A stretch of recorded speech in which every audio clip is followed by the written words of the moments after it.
¿Qué tal? Muy buenos días. La Superintendencia de Telecomunicaciones les da la más cordial bienvenida a este simposio llamado Digitalización y Convergencia, los retos de la gobernanza de las telecomunicaciones.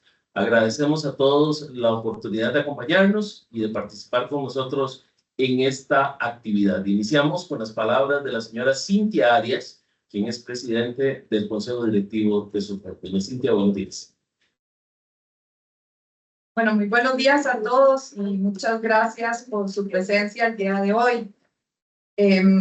Buenos días a mis compañeros, don Federico Chacón y Carlos Watson, miembros del Consejo de la SUTEL, directores, gerentes y funcionarios del MISID en varias áreas de esta institución, y por supuesto también a los compañeros directores y funcionarios de la SUTEL que nos acompañan. Buenas tardes a los señores comisionados de COPROCOM que nos acompañan, señor Edwin Estrada, ex viceministro de Telecomunicaciones, representantes de cámaras empresariales, participantes del simposio y todos los invitados a esta actividad. Para la Superintendencia de Telecomunicaciones, realmente ha sido un honor haber organizado en conjunto con la Escuela Judicial el simposio que concluimos el día de hoy, titulado Digitalización y Convergencia, retos de la gobernanza de las telecomunicaciones. Sin lugar a duda, la digitalización está transformando nuestras vidas. Con solo un breve recuento hacia atrás, es posible ver que en muy poco tiempo la digitalización ha redefinido las formas de hacer las cosas en muchos ámbitos de nuestra vida.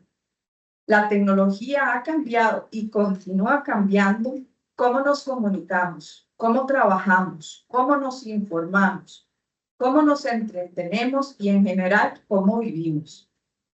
Esto, sin duda alguna, está borrando las fronteras tradicionales entre los mercados. Este fenómeno, que algunos llaman la cuarta revolución industrial, está impulsando una integración sin precedentes de la economía global. La digitalización ha transformado los mercados tradicionales. Antes, las barreras físicas y geográficas limitaban el alcance de las operaciones de los agentes económicos, que debían circunscribir sus acciones comerciales a los mercados físicos que lograban cubrir. Hoy, por el contrario, el comercio de los bienes puede alcanzar con un solo clic mercados literalmente al otro lado del mundo y 24/7. Esto mismo aplica en el caso de los servicios de telecomunicaciones, donde las redes físicas de telecomunicaciones definían el alcance de la prestación de los servicios. Hoy en día, esto ha cambiado y una empresa de telecomunicaciones no tiene necesariamente que estar establecida físicamente en un determinado país para que sus consumidores puedan acceder a los servicios de dicha empresa. Así, los agentes de los representantes de las grandes plataformas digitales y tecnológicas operan sobre una base global que a través del Internet resulta accesible a todos los consumidores de los distintos países del mundo. La digitalización ha permitido que plataformas digitales como Amazon, Meta, PayPal y Netflix, por ejemplo, compitan con empresas locales en la provisión de servicios a los consumidores, haciendo que los mercados que antes estaban separados tengan fronteras cada vez más grises entre ellos. Son mercados entonces en los que las fronteras han empezado y continuarán diluyéndose. Asimismo, la digitalización ha llevado a la creación de ecosistemas digitales donde las empresas y consumidores interactúan directamente, eliminando los costos de transacción. Servicios como el comercio electrónico, la banca digital, los servicios de gobierno a través de Internet y las plataformas de trabajo remoto han facilitado la creación de mercados globales interconectados. La competencia también se ha intensificado en esta nueva era digital. Empresas de todo el mundo ahora compiten en un mismo terreno de juego, entorno en el cual la adaptación a las nuevas tecnologías, la innovación y la agilidad con que se adopten se han convertido en factores críticos para el éxito de las empresas. Pero esos mismos elementos se vuelven indispensables para el propio quehacer de las autoridades de competencia y de los agentes y las entidades reguladoras de los mercados, los cuales también estamos llamados a adaptarnos a este nuevo entorno digital. Las telecomunicaciones juegan un rol central en el proceso de digitalización de los mercados, ya que son el centro y la base sobre la que está construida este ecosistema digital. Sin las redes de telecomunicaciones que proveen el acceso a Internet, no se podrían haber desarrollado todos los aplicativos tecnológicos que estamos viendo hoy en día. Y las telecomunicaciones se han convertido entonces en un habilitador de esas nuevas tecnologías. Sin embargo, este nuevo paradigma no está exento de desafíos. La integración de los mercados plantea preguntas sobre la regulación, la competencia y la protección de datos.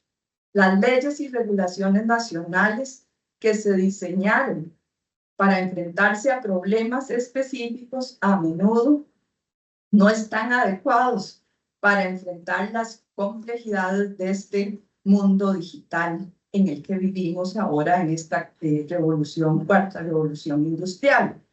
Esto ha llevado a que en otras jurisdicciones se hayan desarrollado o se esté discutiendo en este momento sobre la pertinencia de desarrollar nuevas políticas y marcos regulatorios que puedan permitir enfrentar con éxito las complejidades de estos mercados. Otro aspecto crucial en esta era digital es la protección de datos y la privacidad y en general la seguridad de la información. Con la digitalización, la cantidad de datos generados y también compartidos ha crecido exponencialmente. Este flujo de información, que no solo es nacional, sino también transfronterizo, plantea serios retos en las medidas que deben tomarse para garantizar la seguridad de los datos personales y la privacidad de las comunicaciones, pero también para garantizar que el uso y tratamiento de los datos personales por parte de los agentes del mercado no se convierta en una barrera para el acceso y la expansión de nuevos competidores. Los recientes incidentes de ciberseguridad han resaltado la necesidad de implementar medidas robustas para proteger la información y garantizar la privacidad de los usuarios. El impacto de la digitalización en los mercados también se extiende a los consumidores. Los consumidores de hoy en día tienen acceso a una variedad de productos y servicios sin precedentes, a menudo a precios más bajos y con mayor conveniencia, e incluso a través de plataformas digitales se tiene acceso a ciertos servicios, en algunos casos sin costo alguno. Sin embargo, esto trae aparejado nuevos elementos asociados a la protección del consumidor en un entorno digital. Y finalmente, queramos o no, la digitalización ha abierto una brecha adicional, la brecha digital, donde todos debemos trabajar juntos para garantizar que los beneficios de esta digitalización alcancen a todos y no excluyan a aquellos grupos con menores habilidades o menores capacidades de acceso a estos servicios digitales. A medida que como país avanzamos en este nuevo entorno tecnológico, es fundamental que los distintos actores e instituciones trabajen juntos y trabajemos juntos para maximizar los beneficios de la digitalización mientras se mitigan sus riesgos. Es por ello que los gobiernos, las empresas, las instituciones y la sociedad en general deben trabajar juntos para aprovechar las oportunidades y abordar los desafíos de la cuarta revolución industrial. En un entorno como este, en donde se encuentran en discusión una serie de proyectos de ley referentes al mundo digital, la colaboración en mayúscula entre instituciones es clave para desarrollar marcos regulatorios coherentes que promuevan la innovación y la competencia, al tiempo que se proteja a los usuarios. Vivimos un momento de transformación local y global, en donde se están diluyendo las fronteras tradicionales que conocíamos, creando un mundo hiperconectado. Esta revolución, como hemos dicho, ofrece enormes oportunidades para el crecimiento, la innovación y la inclusión, pero también, como vimos, plantea desafíos significativos que debemos abordar conjuntamente. En esta mañana abordaremos dos aspectos puntuales de este fenómeno: la protección de datos personales y la ciberseguridad, así como las nuevas formas de competencia que han facilitado las telecomunicaciones en los mercados financieros. En su libro The Fourth Industrial Revolution, Klaus Schwab, presidente ejecutivo y fundador del Foro Económico Mundial, nos hacía la advertencia hace ya algunos años, y esto incluso es antes de ver materializados muchos de los avances tecnológicos que hemos vivido recientemente. Él nos llamaba la atención de que la cuarta revolución industrial requeriría un enfoque multidisciplinario, donde la colaboración entre diferentes campos del conocimiento sería fundamental. Por eso, es mi mayor deseo que hoy, al llegar al cierre de este simposio que hemos organizado en conjunto con la Escuela Judicial, hayamos contribuido en ese proceso de construcción colaborativa entre sectores para hacer de esta era de la digitalización un proceso en el cual toda la sociedad se vea beneficiada al disponer de abordajes regulatorios claros y actualizados. Espero que estos foros de discusión que tendremos esta mañana resulten provechosos y del interés para todos, y nuestro mayor agradecimiento, por supuesto, a la Escuela Judicial por compartir con SUTEL el esfuerzo que requiere todo trabajo de construcción conjunta. Muchas gracias, además, a los compañeros de la DGO, del Registro Nacional de Telecomunicaciones, que han hecho posible esta actividad, y muchas gracias también al señor Álvaro Barbosa, en este caso que está representando a la Escuela Judicial, por la labor y el apoyo desplegado. Muchas gracias y buen día. Buenos días. Como lo mencionó doña Cintia Arias, hay un reto enorme en la protección de datos, ciberseguridad y interconexión a nivel mundial. Por ese motivo tenemos un panel de lujo costarricenses que tienen experiencia tanto internacional como nacional. Vamos a abrir este panel con una pregunta a cada uno de ellos. Ellos tienen 10 minutos para contestarla. Y posteriormente al panel tenemos un cierre. Entonces empezamos con el señor Esteban Aguilar, es fiscal coordinador de la Unidad de Cibercrimen del Ministerio Público. Es abogado con una maestría en Derecho Penal. Además es especialista en Derecho Informático. Es miembro del grupo de analistas de criptomonedas del hemisferio occidental del Departamento de Justicia de los Estados Unidos y es encargado de proyectos de formación en delincuencia no convencional. Es fiscal de la Unidad de Capacitación y Supervisión del Ministerio Público.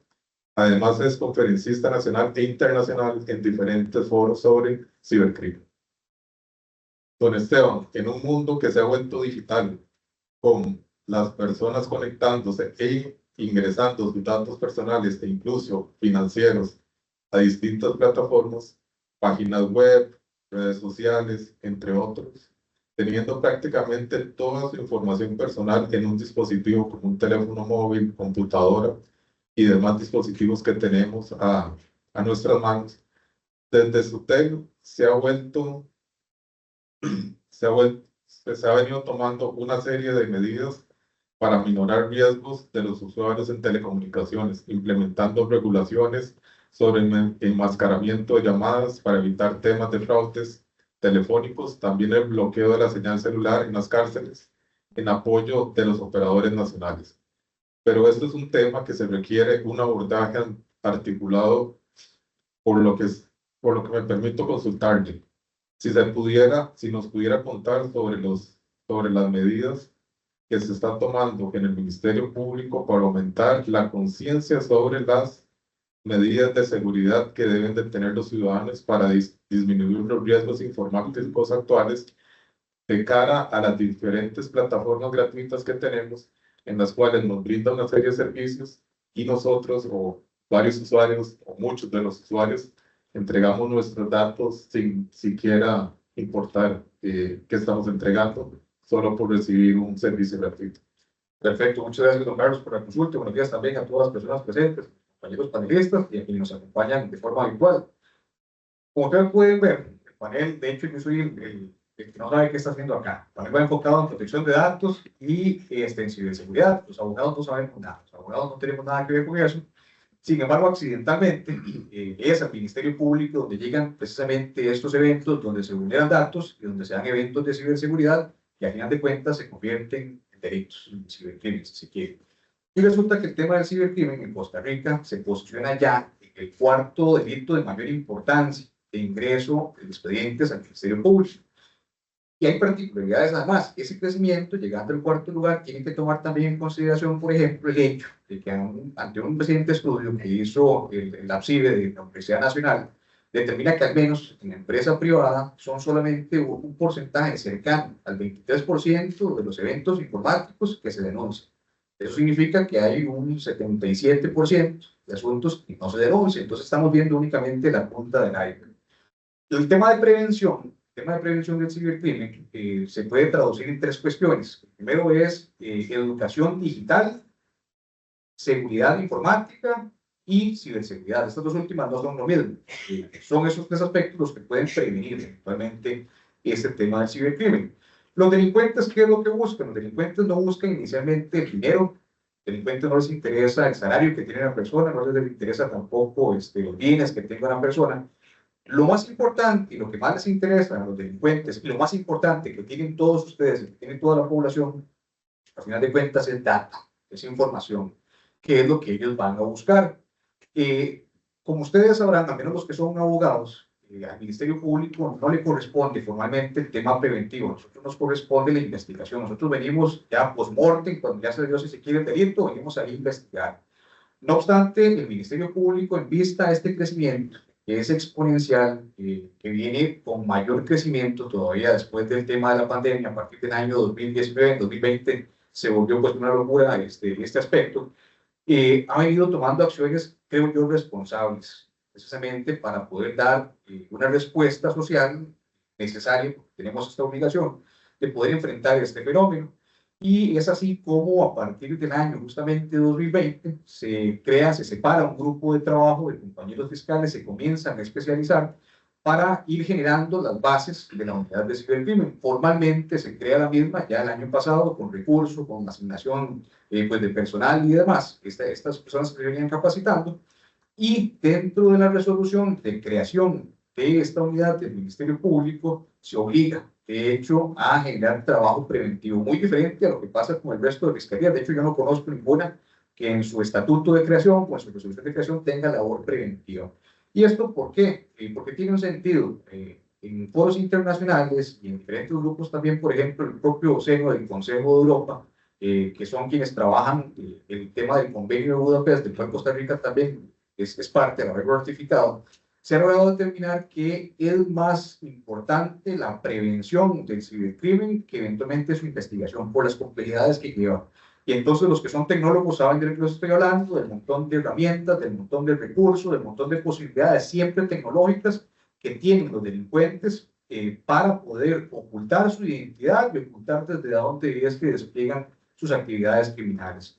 Entonces, las labores que se vienen haciendo desde esta óptica preventiva radican en el hecho de, en el mundo real, entonces nos enfrentamos a dos mundos, el mundo digital y el mundo real, tratar en conjunto con otros diferentes actores sociales, por eso es que estamos el día de hoy acá y por eso desde ya me pongo a la disposición de todos ustedes de poderles colaborar, de poder tratar de hacer conciencia en la población, de explicarles cuáles son algunas recomendaciones de la mano de compañeros tecnólogos, de ir explicando cuáles son las métricas que nosotros vamos viendo, de cuáles son cada vez las modos de operar que vamos detectando también.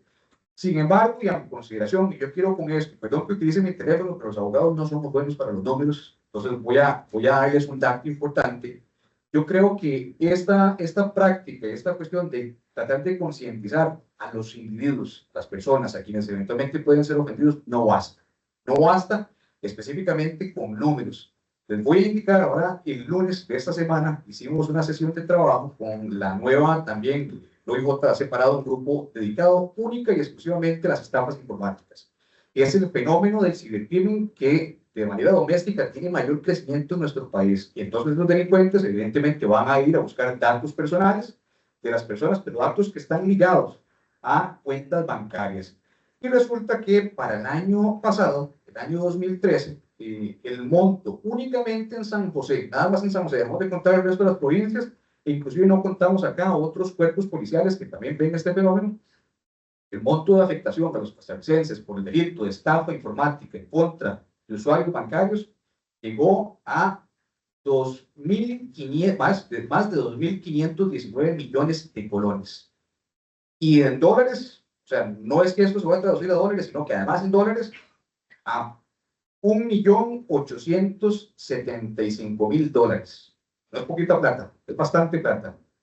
Pero resulta que esta noticia alarmante, yo quiero alarmarlos más todavía, quiero entonces demostrarles que no basta el hecho de educar a la población. Resulta que para este semestre, este primer semestre, contando hasta junio de este año, todavía entonces tenemos julio y tenemos que sacar métricas también de agosto, para julio el crecimiento que tuvo las estafas informáticas es superior al 70% solamente en San José. Entonces este monto que veíamos antes alarmante, a junio de este año, es mayor a 2.700 millones de colones y en dólares llevamos ya 1,5 millones de dólares. Y todavía nos queda el resto del año. Y entonces vemos montones de campañas, vemos montones de acciones tendientes a educar a la población para que no facilite datos desde los medios que nosotros podemos, desde la colaboración de otras instituciones. Sin embargo, entonces habría que preguntarse quién es quien administra esos datos, quién es quien administra las cuentas financieras de las personas ofendidas.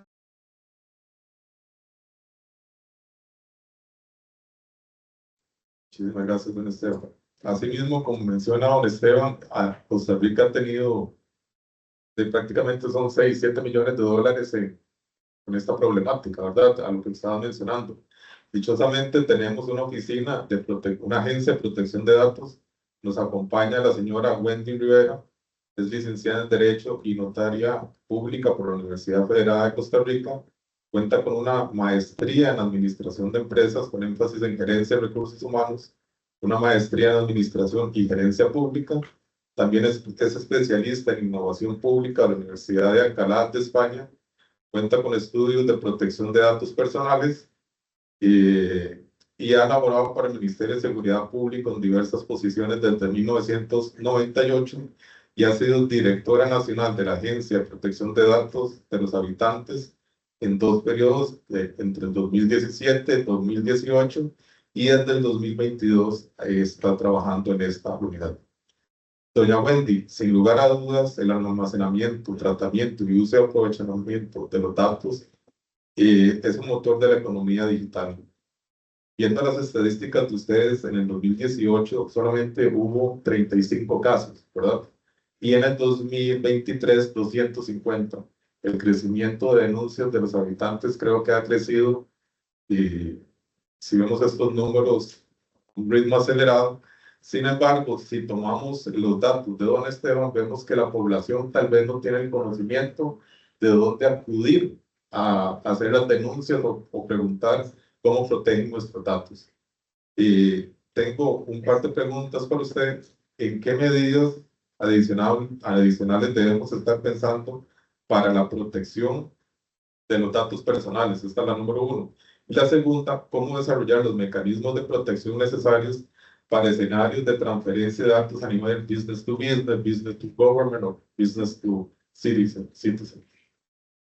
Bueno, buenos días.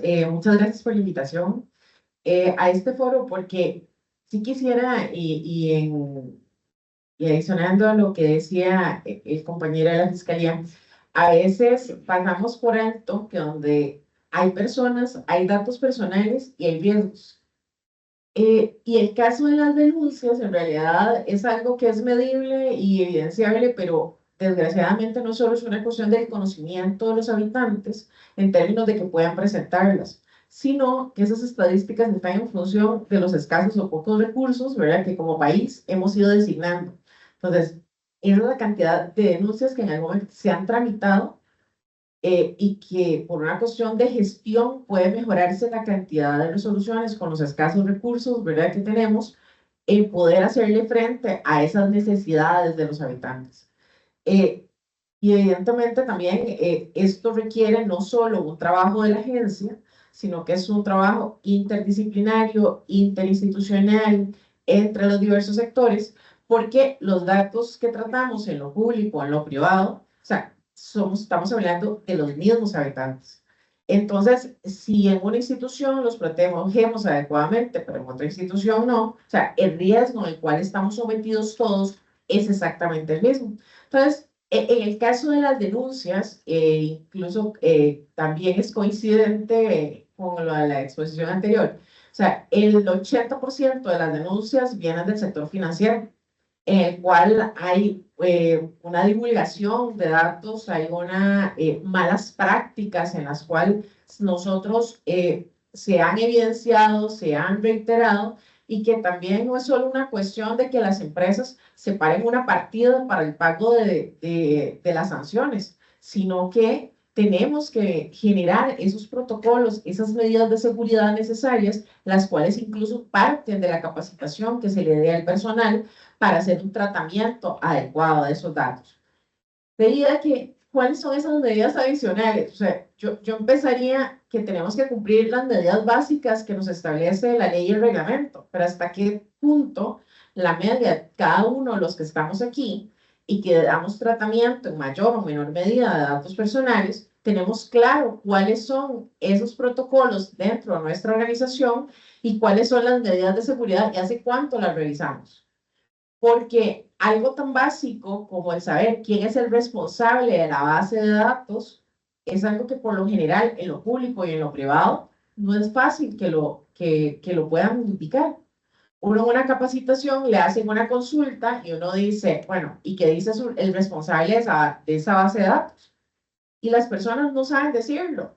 Entonces, si no sabemos quién es ese responsable, entonces, ¿cómo sabemos quién es el que dicta al interno de nuestras organizaciones cuáles son esas políticas que debemos cumplir? ¿Cuáles son esas directrices? ¿Quién es el que establece cuál es la capacitación que requiere en el tratamiento de datos personales? Nuestro personal. E incluso que tengamos claro dónde se ejercen los derechos a los cuales tienen la posibilidad de llegar el habitante y de pedir el acceso a la información que tienen o pedir la rectificación de esa información. Entonces, si en la parte de gestión básica, ¿verdad? Y que entonces nosotros no podemos ver esos protocolos, pero tampoco hemos podido determinar, siguiendo cuestiones muy básicas, ¿verdad?, que establece nuestra norma, que es del 2011, respecto de factores para determinar las medidas de seguridad, las acciones mínimas que tenemos que realizar. Y entonces eso a veces suena en muchas organizaciones, desgraciadamente en la mayoría, como si fuera algo que fue del año pasado y que incluso hablan de la nueva ley de protección de datos personales, cuando ya tenemos 13 años y ya deberíamos ir avanzando en esa cultura. Yo, tal vez los que me han escuchado en una capacitación, o sea, yo siempre hago la comparación con una persona. O sea, ya con 13 años, ya un chico y una chica sabe cuáles son sus límites, sabe qué puede hacer, incluso tiene rebeldía de ver cómo hace las cosas diferentes a lo que le dice papá o mamá. Nuestras organizaciones están a ese nivel, no están a ese nivel. Entonces, ese adicional, en realidad, yo creo que pasa a que nosotros cumplamos lo básico, tener un inventario de datos, a qué datos le damos tratamiento, para qué, cuál es el impacto incluso que tienen en las personas, en los habitantes, si esos datos fueran vulnerados. ¿A qué estamos facultados? Incluso a la transferencia. ¿Podemos transferirlo? ¿No podemos transferirlo? A veces en las instituciones y en el sector público y en privado, o sea, empiezan proyectos, pero ni siquiera saben si la información que tienen pueden transferirla o no. O sea, no está hecha esa radiografía. Entonces, no sabemos de dónde tomamos los datos, para qué lo hacemos. Y esa es parte de nuestra responsabilidad. En el caso del proyecto de ley que está en este momento en la Asamblea Legislativa, pasa de estos protocolos mínimos que yo les estoy indicando a protocolos necesarios. Es decir, es una responsabilidad proactiva donde cada una de las organizaciones, en cada una de las bases de datos, tiene que hacer ese repaso de qué es lo que necesitan. Ya no va a ser una lista entre lo que nosotros tenemos que hacer. Pero le repito, esto es un trabajo de todos, porque si en una organización estamos bien o en otra organización están mal, o sea, el riesgo tenemos exactamente igual. En cuanto a los diferentes tipos de relaciones, sí es importante que nuestra normativa, independientemente en lo público y en lo privado, la responsabilidad es la misma. No podemos escudarnos en que la administración pública tenemos evidentemente, porque están los órganos rectores, una serie de responsabilidades adicionales, pero en el tratamiento y la responsabilidad que tenemos hacia el usuario que depositó su confianza en darnos sus datos, sea para un servicio público o sea para la obtención de un bien o servicio en lo privado, es exactamente la misma. Y los principios de legitimación, de minimización, de calidad, de seguridad, de confidencialidad son exactamente los mismos. Entonces, de ahí que yo lo que diría es que lo que tenemos que reflexionar es justamente en la calidad de nuestros servicios, en lo que incide ese tratamiento en la calidad de nuestros servicios, incluso en el riesgo reputacional que tiene el hacer un mal tratamiento de datos personales, que estos temas también inciden en la credibilidad de nuestras instituciones, incluso en nuestro régimen de seguridad jurídica como tal. ¿Por qué? Porque si lo básico que es la información de los habitantes no podemos resguardar y no podemos generarle ese nivel de seguridad, no solo es una cuestión de seguridad, a veces hablamos de lo digital y no lo dimensionamos, que eso tiene un impacto en lo real, tiene un impacto incluso en la salud de las personas, en la seguridad de las personas, en los bienes de las personas, pero que también no solo se tiene que quedar ahí, en el que a veces adoptamos nuevas tecnologías hablando de reducción de costos, pero no pensamos en el impacto que tiene en los derechos de las personas, en las evaluaciones de impacto que tenemos que hacer en cada uno de los proyectos, no solo pensando en la reducción de costos, sino que en la ampliación y en la calidad de esos servicios, pero siempre tomando como punto en la competitividad del país. Eso es algo que no podemos obviar.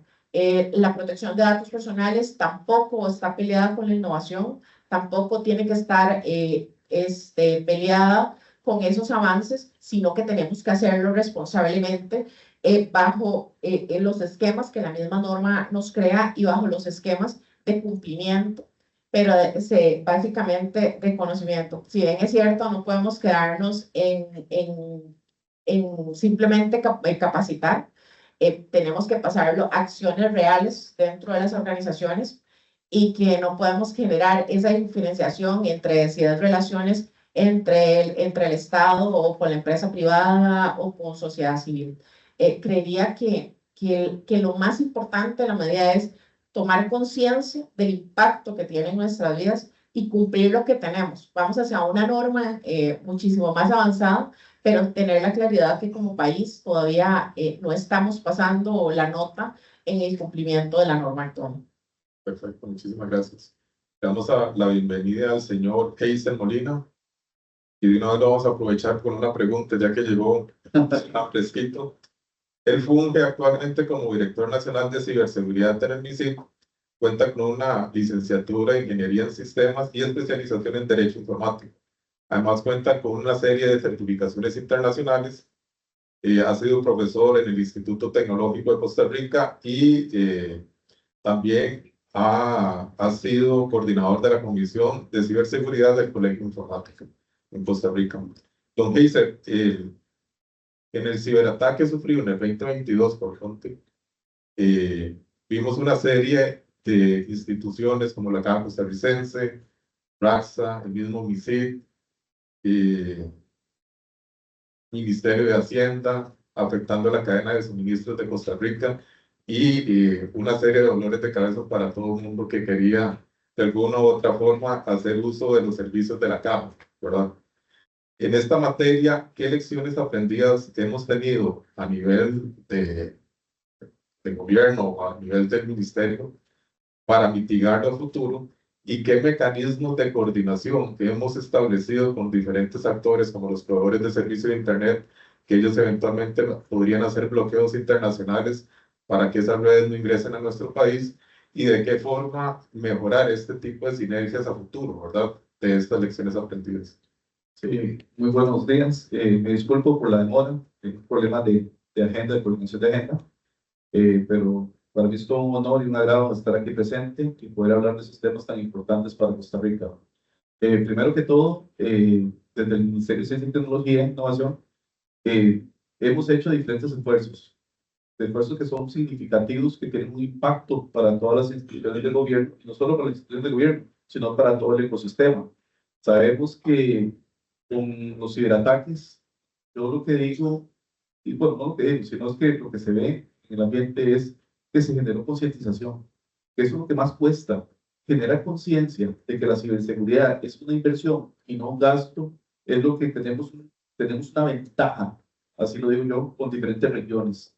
Muchos homólogos en otras partes del mundo me preguntan cómo hemos hecho nosotros para ir coordinando todo esto, cómo hemos hecho nosotros para ir evolucionando. ¿Y por qué lo digo evolucionando?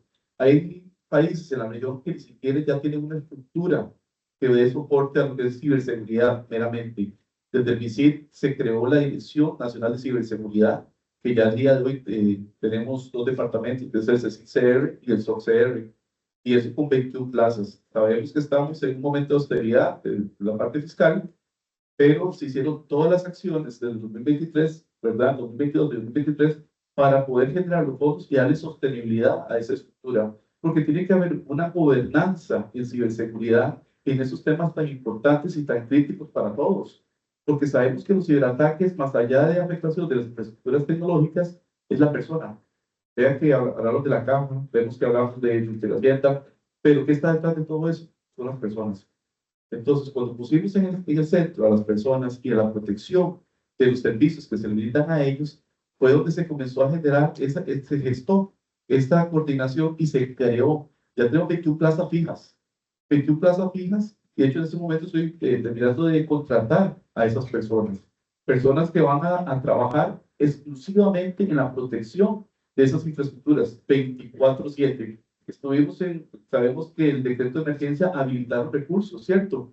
Se contrataron personal, se proveyó de herramientas de seguridad a las instituciones para poder protegerlas y para que estuvieran mejor resguardadas. Pero vamos a ver, no podemos estar todo siempre con un decreto de emergencia. De hecho, estamos ya en un proceso de transición de ese decreto de emergencia y lo que ya para pasar a la normalidad, porque los fondos no podemos siempre tomarlos del estado de emergencia, sino que ya son fondos permanentes que ya se tienen para esta dirección de ciberseguridad, y es con lo que estamos trabajando el día de hoy. También estamos con cooperaciones y alianzas con gobiernos de Estados Unidos que nos están donando $25 millones. ¿Qué se está apoyando con esto? MDRs, Managed Detection and Response. Tenemos que evolucionar, las amenazas constantemente evolucionan. Sabemos que las amenazas se unen para poder atacar, tienen tiempo, tienen recursos, y nosotros tenemos que ser un ente de coordinación para proteger a las instituciones. Tenemos 24/7, yo recientemente les digo, digamos, que lo que ha pasado, ¿verdad? De hecho, hemos recibido ataques y gracias a estas herramientas de detección temprana, pudimos contener.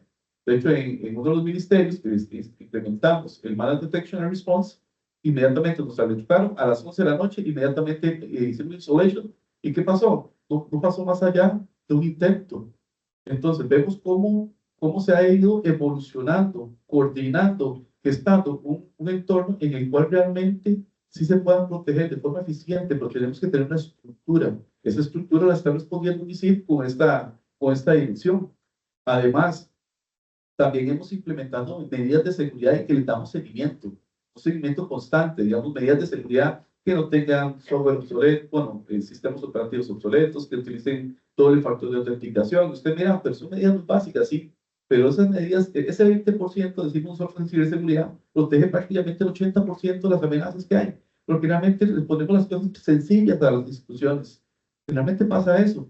¿Por qué? Porque no tenemos contraseñas seguras, no hacemos cambios de contraseñas de forma constante, no le implementamos doble factor de autenticación, y son medidas que las hemos emanado desde el MISID, ¿verdad? Desde la Dirección de Ciberseguridad, que le damos ese seguimiento, le damos ese apoyo a las instituciones para que realmente sean protegidas. De hecho, estamos constantemente haciendo campañas de ciberseguridad, capacitaciones. De hecho, esta semana terminamos una con la OEA, Cyber Week, en el cual le brindamos capacidades a las instituciones para que puedan responder ante un incidente, qué se debe hacer, cómo se debe hacer. Tenemos una red de enlace con diferentes instituciones, con la parte de telecomunicaciones. De hecho, hemos hecho diferentes eventos con el Ministerio de Ministerio Público, ¿verdad? Porque sabemos que hay diferentes roles que juegan en Costa Rica, como son los auditores, como TI, como lo de ciberseguridad. De hecho, los ministerios ahora tienen que tener un rol o un encargado de ciberseguridad que trabaje con todos esos tipos de acciones. ¿Por qué? Porque la ciberseguridad tiene que estar incluida en todo, porque es transversal a todo. Entonces, vemos cómo tenemos que integrar y cómo hemos hecho esa parte de coordinación para integrar esas acciones que realmente tengan un impacto. Porque yo puedo generar medidas y ustedes se preguntan, ¿quiénes las implementan? Los de IT. ¿Y quiénes las revisan? Los de auditoría. Vean cómo ese tipo, digamos, de ecosistema realmente funciona si ponemos a trabajar todo ese engrane. De hecho, con Esteban, recientemente estuvimos en el IFAM, ¿verdad? Gobiernos locales, trabajando también con los auditores, para que sepan de esas medidas, para que puedan pedir esas evidencias, esos hallazgos que realmente son implementados y que son realmente efectivos. Con los de telecomunicaciones, con los diferentes, digamos, como empresas de telecomunicaciones, tenemos contacto directo, tenemos que hacer bloqueos, solicitamos bloqueos a nivel de ISP, de ese tipo, digamos, de ataques o páginas que se van gestando. Pues las páginas se generan constantemente, minuto a minuto, pero es una parte que estamos viendo de forma constante y que estamos atendiendo desde el Ministerio de Ciencia y Tecnología. Gracias. Pues lo escuchamos. Perfecto, muchas gracias. Y sí, tenemos 3 panelistas que ya conversaron, don Esteban, doña Wendy y don Hazel. Y hay un catalizador importante aquí y es la educación. Para cerrar este bloque con los panelistas tenemos al señor Miguel Pérez, es máster en computación del Instituto Tecnológico de Costa Rica.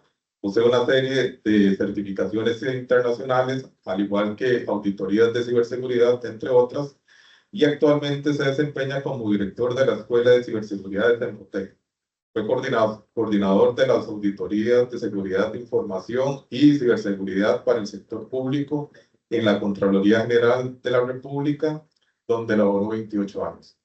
Entonces, finalmente, don Miguel, para usted tengo 2 preguntas. En primer lugar, quisiera saber desde la academia qué tendencias estamos viendo para preparar a los futuros especialistas en materia de protección de datos personales y ciberseguridad. Y en segundo lugar, quisiera consultarle, desde su conocimiento experto como auditor en temas de ciberseguridad del sector público, ¿qué estrategias debemos desarrollar para sensibilizar a las instituciones públicas que muchas veces operan con presupuestos muy ajustados, como mencionó doña Wendy, de la relevancia de invertir en medidas de protección de ciberseguridad? Muchas gracias. Muchas gracias por habernos invitado a la academia por acá. Como lo dijo el compañero, yo trabajo como director de ciberseguridad en Tempotec y trabajé en la Contraloría General de la República.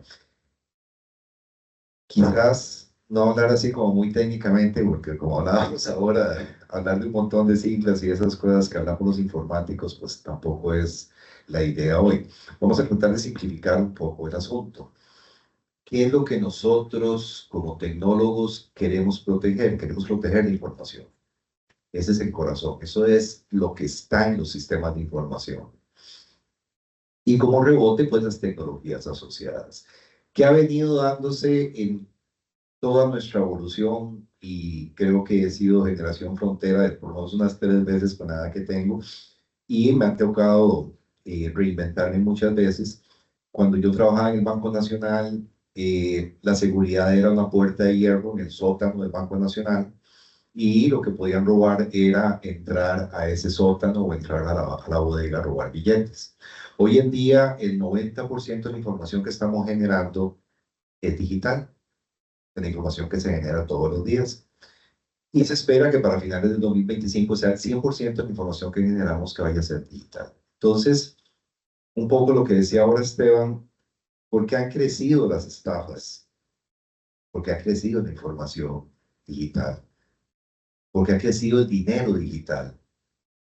En este momento, un alto porcentaje, que ahora tal vez don Carlos tenga por ahí, don Carlos Melegatti tenga por ahí el dato de cuánto es el porcentaje de dinero que se está manejando hoy en electrónico contra lo que manejamos en billetes. Si ustedes me asaltan hoy porque les dé una peseta, no la ando en la bolsa, no andamos efectivo.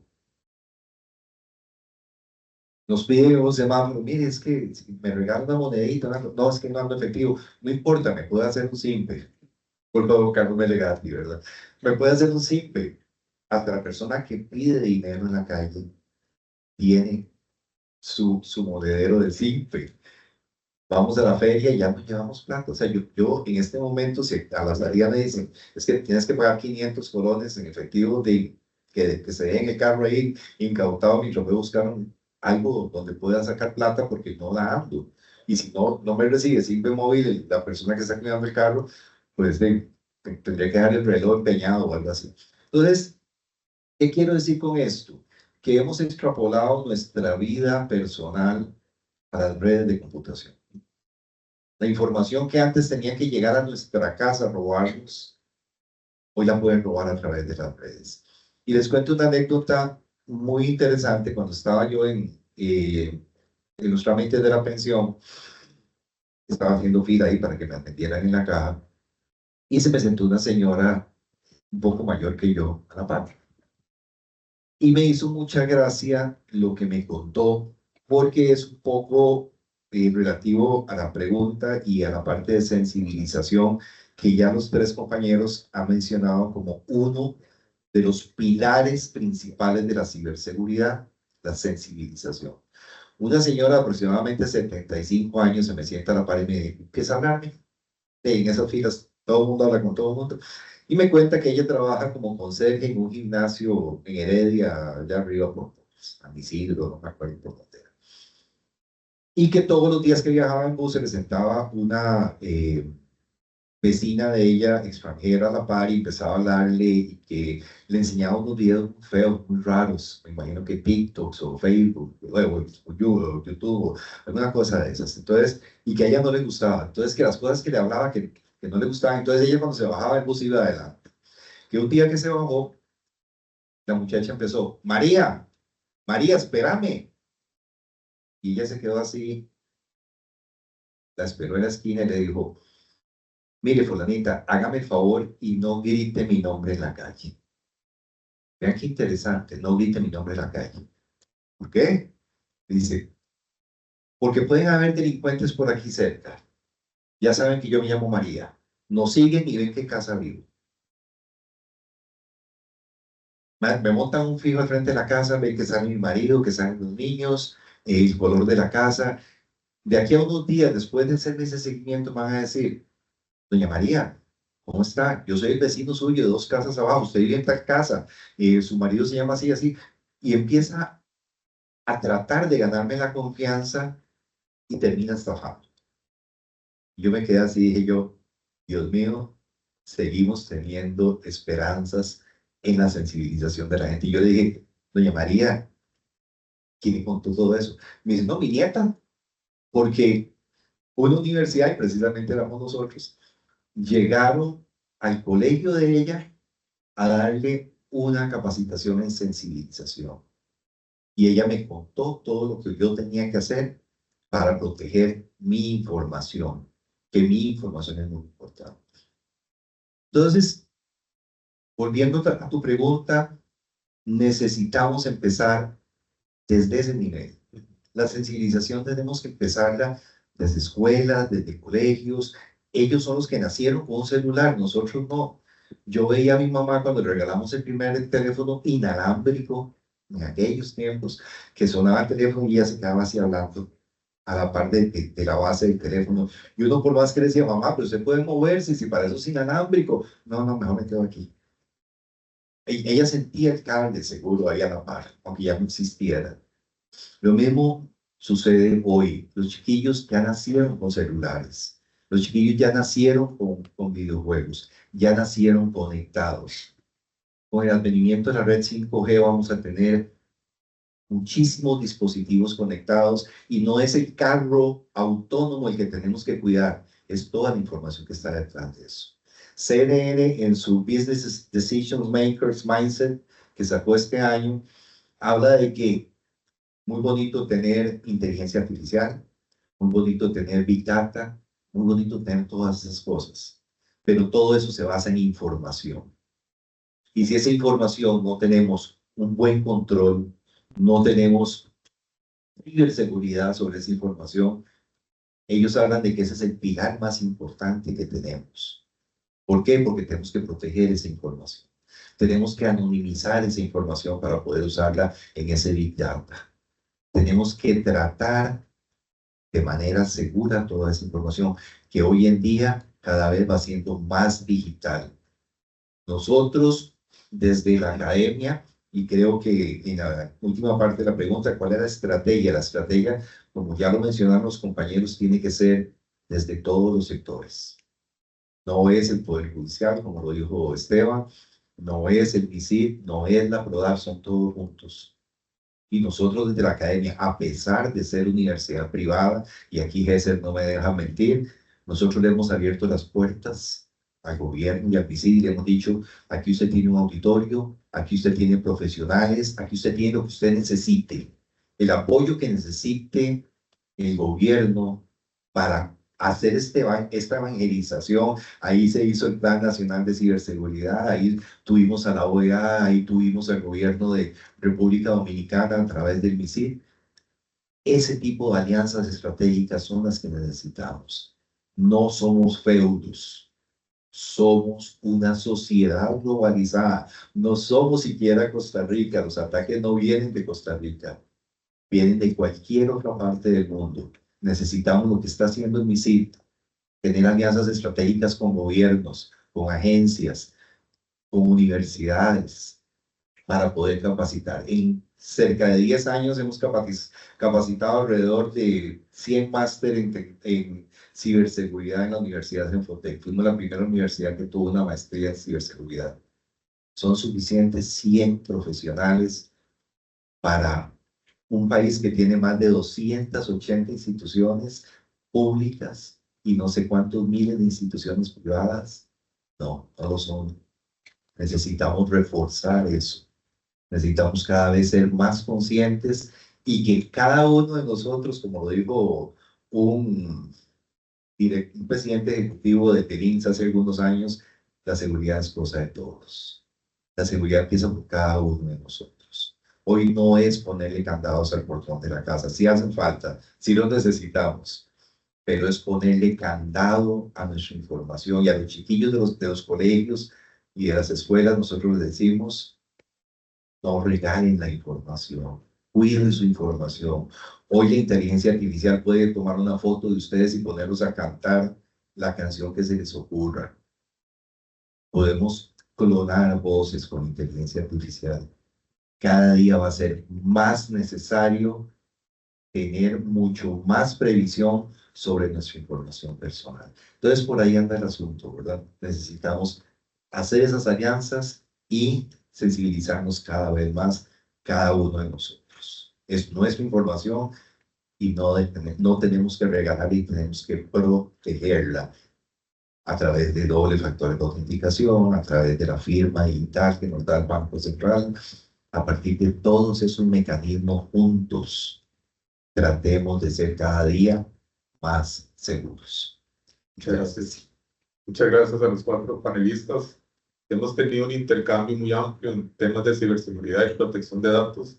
Y como cierre, para los cuatro, tengo otra pregunta para ustedes. ¿Cómo logramos una articulación en el sector público y en el sector privado para promover entornos digitales más seguros para nuestros consumidores? Tal vez si empezamos con doña Wendy, por favor. Claro, en realidad, cuando hablamos de alianzas público-privadas, yo no puedo dejar de pensar que en lo público trabajamos por un interés general y en lo privado trabajamos por un interés particular, en el cual en estos temas de tecnología tenemos que alinearlos y tener claro que ese interés general estamos trabajando para todos, para la seguridad de todos. E incluso cuando hablamos de que los chicos y las chicas ahora vienen ya con esa tendencia, ¿verdad?, a la parte digital, hay que tener claro que pueden utilizar el dispositivo o podemos comprarle el dispositivo de moda, pero no saben los riesgos. Entonces, en eso tenemos que educarlos y en eso tenemos una responsabilidad en todos los sectores y en todos los niveles y tenemos que trabajarlo de forma conjunta. Te di que el trabajo con desarrolladores, diseñadores, implementadores, la adopción de estándares, incluso hay una iniciativa de Children Rights by Design que es súper importante y en ciertos foros en los cuales nos cruzamos todos los que estamos aquí, no sé, en la Comisión Nacional de Seguridad en Línea, en el Sistema Nacional de Consumidor y Usuario Final, en Estado Abierto. Hay una serie de iniciativas que son foros multiactores en los cuales tenemos que empezar a trabajar no solo con lo privado, sino también articularnos entre lo público, porque a veces, como también nos ha pasado con Sutelo, con el consumidor, o sea, ¿quién es el ente rector para ciertas denuncias, verdad? Entonces, esa parte de tener claridad de obligaciones, finalidades, responsabilidades, obviamente es muy importante dentro de esa fase de responsabilidad digital y de seguridad, porque es parte de la seguridad jurídica, ¿verdad?, que le podemos dar al habitante. Indudablemente, la generación de políticas en la que participe y de estrategias en las que sean foros multiactores es importante, pero las acciones que podamos generar, el impacto soy. O sea, no podemos planificar para el otro año, ¿verdad?, cuando todavía no nos hemos adaptado a los efectos que tenemos de la tecnología que ya tenemos en funcionamiento.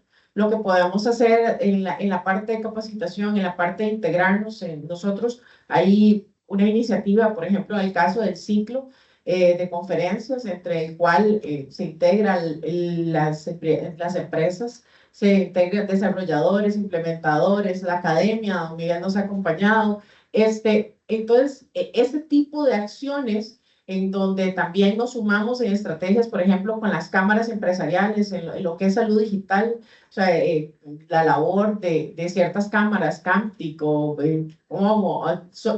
es sumamente importante. La presencia de los colegios profesionales, el acompañamiento justamente no solo para las responsabilidades de los profesionales, porque esto es interdisciplinario, sino también para ir generando esos currículums académicos, y eso es parte, digamos, de la construcción formal. Pero recordar que cada uno de nosotros justamente tenemos esa responsabilidad de crear habitantes, ciudadanos, incluso nuevas generaciones responsables con la tecnología, pero también conocedores de los riesgos y también con la crítica de discernir de qué información es real y qué información no es real, y no caer justamente, que eso es mucho el hecho generador para caer en estafas y demás, porque creemos que lo que está ahí es verdad. Entonces, yo creo que tenemos esa responsabilidad para crear esas articulaciones, para la responsabilidad, para conocer, para la crítica, y sobre todo para trabajar en la inclusión, porque también, como lo decían ahora en la introducción, esto puede generarnos nuevos sesgos, nuevas exclusiones, porque también la tecnología tiene que trabajar en esa parte de oportunidades e interromper ciclos de violencia, pero que en la parte también, pero sin riesgos, sin que nos generándonos soluciones, pero no generándonos problemas adicionales. Y no me canso de reiterar que esto es un trabajo en equipo en el cual todos tenemos una responsabilidad, una visión, y todos tenemos algo que aportar, sea dentro de nuestras organizaciones, pero también dentro de esos núcleos pequeños, de esa articulación de las familias, de las comunidades, de los grupos profesionales, que eso hace un sumar, que podamos tener entornos seguros sin impacto en la salud, en los bienes y demás, es decir, en el impacto en lo físico que podamos realizar. Muchísimas gracias. Con Geisel. Bueno, yo creo que en esta parte todos, como Rica Wendy, somos responsables. Desde el inicio hemos visto que tenemos que identificar también actores claves y establecer estrategias de corto, mediano y largo plazo. ¿Por qué? Porque cuando, digamos, como el caso de seguridad en línea, como la Estrategia Nacional de Ciberseguridad, todos esos son multiactor, como indica Wendy, pero hay funciones y responsabilidades que tenemos que tenerlas claras. También en los hogares, vean que en la parte, digamos, los niños, usted le da un celular, como lo indica Wendy, y es como dejar un chiquito solo a las 11 de la noche en la calle. Así de duro es, y muchas veces no vemos y no hacemos conciencia de todo esto. Entonces, se han llevado campañas de concientización con Cefotec, ¿verdad? Hemos hecho diferentes tipos, digamos, de acciones también. Hemos inclinado lo que son capacitaciones, pero en todos niveles. Aquí tienen que ser capacitaciones tanto de alta gerencia, capacitaciones para el usuario, capacitaciones técnicas, diferentes acciones coordinadas. De hecho, estamos en ese sectorial académico, porque sabemos que es un pilar que tiene que haber en Costa Rica para que lleve la parte, digamos, de capacitación, concientización y hacer todas esas estrategias. Con el Ministerio Público, sabemos que muchas de las demandas y todas esas acciones que hacemos, los delincuentes no van a llegar y se van a estar desbordados de tantas demandas, pero ¿qué estamos haciendo nosotros para evitar cada vez que se aumente esto? Porque sabemos que esto va a aumentar día por día. Sabemos que lo que la digitalización llegó, hizo una transformación. Sabemos que ya no cortamos dinero, pero ahora sabemos que los delincuentes ¿dónde van? Donde generen más réditos. ¿Y dónde van a generar más réditos? En sus cuentas bancarias, en sus datos sensibles, que ustedes los llaman, y saber esa cultura que tienen que hacer los usuarios para no brindar información que no deben. Entonces, la estrategia es, a corto plazo, establecer cuáles son las líneas a seguir, digamos, como la estrategia de seguridad en línea, como la estrategia nacional de ciberseguridad, como diferentes estrategias, los convenios interinstitucionales también, lo que son las alianzas público-privadas, porque es una cuestión de todos, pues tenemos que tener esa estructura, que al principio se lo dije. Si no tenemos estructura, yo conozco a Esteban, conozco a Miguel, conozco a Wendy, hacemos acciones en conjunto, ese conocernos, eso no está como en islas, no, eso no sirve. Tenemos que estar siempre comunicándonos, siempre que estamos trabajar de la mano para poder realmente que tenga un impacto. Entonces, lo principal es generación de confianza entre los actores. Tenemos que tener esa confianza para poder hacer las acciones que realmente tengan un impacto al ecosistema. Muchísimas gracias. Miguel. Bueno, ya un poco los compañeros han dicho las cosas. Quizás lo principal es llegar a comprender que ninguno de nosotros, ni como personas ni como empresas, vivimos en una burbuja. Nadie se puede aislar. Lo que haga el sector público le repercute al privado, lo que haga el privado le repercute al público. Entonces, como muy bien lo dice Geisel, las estrategias tienen que ser globales. No podemos aislarnos en silos. Yo creo que debemos dejar de pensar en que existe un sector público y existe un sector privado. Si bien es cierto, el sector público tiene la gobernanza del país, el sector privado tiene que producir capital, pero hay algo que está en el centro de los dos, y es la responsabilidad social. Las empresas no pueden aislarse y decir, no, yo voy a producir capital sin importarme nada más. ¿Por qué? Porque lo que decía Geisel ahora, lo que decía Wendy, esas políticas, esas estrategias me permean a mí, me van a afectar, me van a beneficiar. La tecnología es neutra, no es ni buena ni mala, es para lo que nosotros lo hacemos, como la famosa espada de Damocles que tenía doble filo. ¿De acuerdo? Entonces la tecnología la puedo usar para el bien o la puedo usar para el mal. Vamos a capacitar a la gente para que la use para el bien. A mí me duele y estamos dando un curso de Ethical Hacker y el chiquillo me dice, sí, es que yo quiero hackear la red de sí. por amor a Cristo, usted lo primero que tiene que pensar es de la manera ética. Si no inculcan los pensamientos éticos en el curso de ética al hacker, por eso se llama ética al hacker, lo primero que hacemos es meter en su cabecita la parte ética. Le estamos enseñando ética al hacker, no que vaya a hackear alrededor de su vecino. Eso es un delito. Y una vez el conocimiento de las leyes en la academia es fundamental. Y véanlo, que todo se une. Si nosotros a nuestros profesionales no les enseñamos la ética, no les enseñamos qué leyes le rigen, va a ganar las cosas por su cuenta. Él tiene que conocer, no, qué pereza aprender yo técnico de leyes.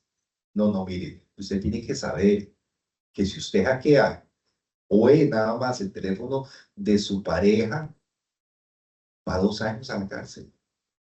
Y si usted sabía cómo hackearlo, va 4, va el doble.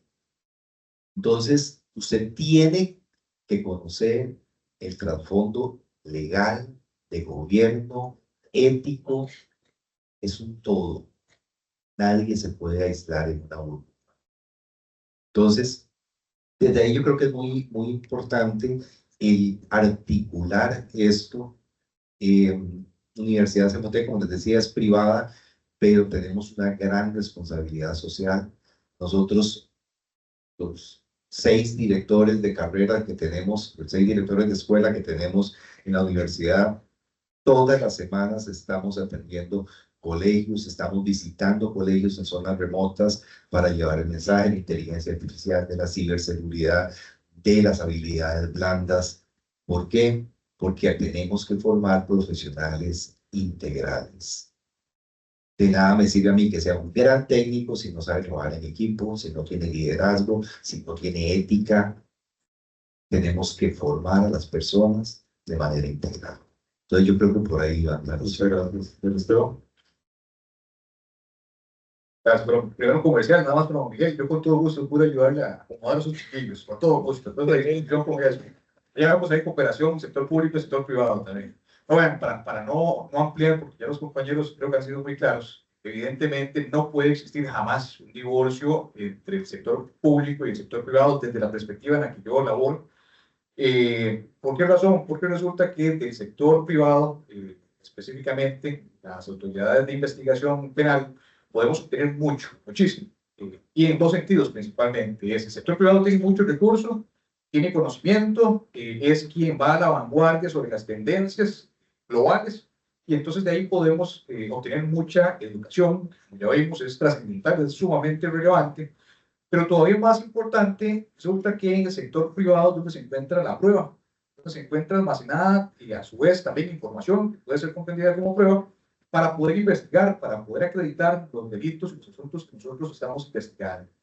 Lo mismo que pasa en los diferentes otros sectores donde yo sé que puedo contactar a Gesell, en el MISIP, yo puedo contactar a doña Wendy, que puedo contactar a don Miguel. Lo mismo tiene que pasar con la empresa privada.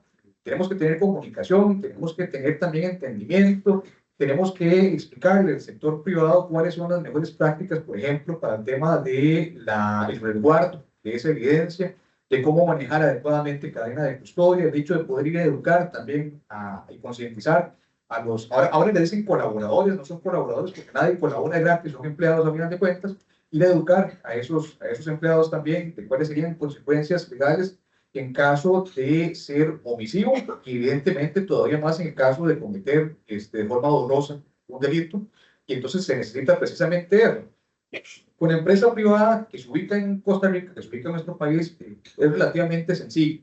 El reto que tenemos las autoridades de investigación es respecto a la empresa privada, los ISPs, que ahora decía Ramiro, que operan desde otro sector, ofrecen servicios en línea y que son servicios evidentemente accesibles a nuestro país. Y por eso yo creo que no hay ningún problema con decirlo. Específicamente, realmente todos tenemos redes sociales, realmente todos tenemos servicios para el correo electrónico, por ejemplo, o de consulta de información con Google, que es el monstruo en esto. Y lamentablemente no hay mucho acercamiento con ellos, cuesta mucho obtener esa información.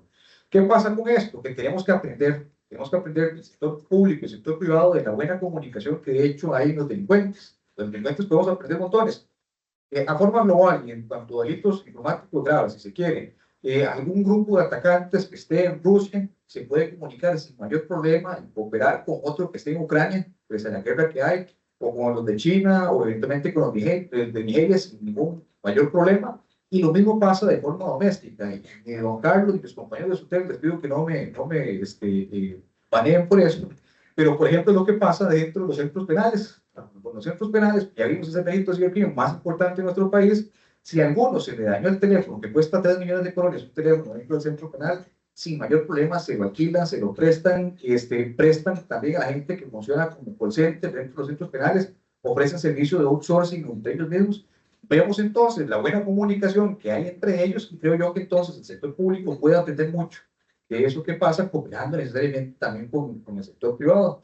Al final de cuentas, es tener entonces una adecuada comunicación en función de que vamos dirigidos a un mismo rumbo, que es generar ambientes digitales seguros, beneficio de quienes son usuarios o de quienes son administrados desde la perspectiva pública. Muchísimas gracias. Muchas gracias a todos. Nuestros panelistas nos han dejado claro la importancia de lo que es la protección de datos y la seguridad de los elementos en materia de tecnología. También yo he escuchado una palabra aquí muy interesante, prácticamente los 4, que son concientización, ¿verdad? A los jóvenes. Nada más como siempre tengo una pregunta a todos ustedes. Levante la mano quien tiene redes sociales con más de 4 fotografías, por favor. Prácticamente todo, ¿verdad? Y la concientización, nos decían los compañeros, que se lo teníamos que dar de nosotros a nuestros niños, pero vemos también que nosotros mismos entregamos nuestra información gratuita a todas las redes sociales. Muchísimas gracias.